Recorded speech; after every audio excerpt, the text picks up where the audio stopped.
Nagbabalik na naman ang mga Saudi boys, ang mga pang international at pang all over the world ang galawan, at syempre yung mga napakagaling gumawa ng cladding at syempre sa mga structural at yung curtain wall. For today's video mga kabayan, ipapakita namin sa inyo ang galawan ng pang all over the world dito sa aming project. Mga kabayan, tinira namin dito sang pang all over the world na galawan ito.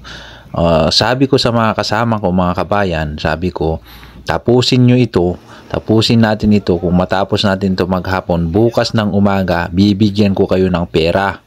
Kaya ayun, yung dalawa na ito si Nigeria at si Indonesia nagpartner. O tingnan nyo naman, ganyan ang mga galawan ng pang all over the world. Ganyan ang safety paghahawak pa lang. Kung makikita nyo yung paghahawak pa lang ng grinder, paggamit ng grinder, malalaman mo na agad kung pang all over the world yan na trabaho. At syempre ito si Hapon ay syempre siya naman ang titira sa cladding, kaming titira sa cladding. Yan, partner ko yan si Hapon. Tapos ipapabricate namin, tapos pag matapos namin makabitan ng cladding ay syempre bibigyan ko sila ng pera kinabukasan. Kaya ayun, talagang binilis-bilisan ni Hapon, ganyan, tingnan nyo naman yung laki niya, dinaganan niya lang ganyan, hindi na gumagamit ng tools kasi sa bigat pa lang ng kamay, di ba mga kabayan? At syempre dito ay bumaba ako dito para ikabit na namin yung cladding. Yan, tingnan nyo man yung, kita nyo yung inaapakan ko, sasabihin nyo walang safety, ganyan, ganyan, kasi gusto namin matapos at dito hinatchingan na, ganyan, paghawak ng grinder, diba, napakagaling, hindi just gumamit ng grinder, hindi just ang paggawa nila, diba?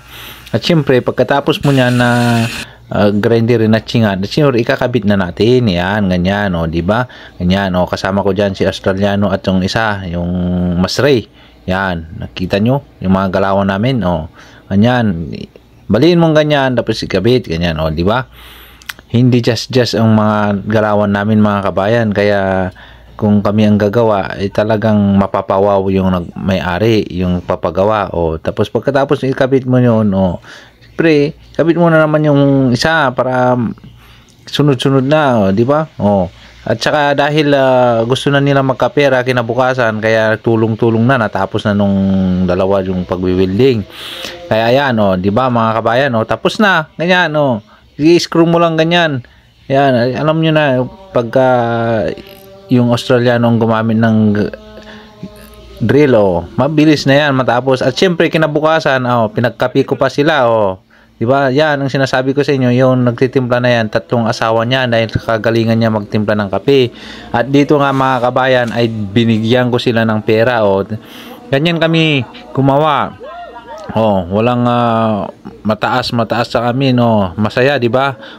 Yan, 500 kay Hapon, 500 kay Nigeria, at syempre 500 kay Indonesia, di ba? Tapos sa amin din, di ba? Yan ang grupo, walang lamangan, kumbaga masaya lang, walang inggitan. Ganyan ang grupo namin pang all over the world at hindi just gumawa mga kabayan. Kaya i-share nyo ang aming video mga kabayan.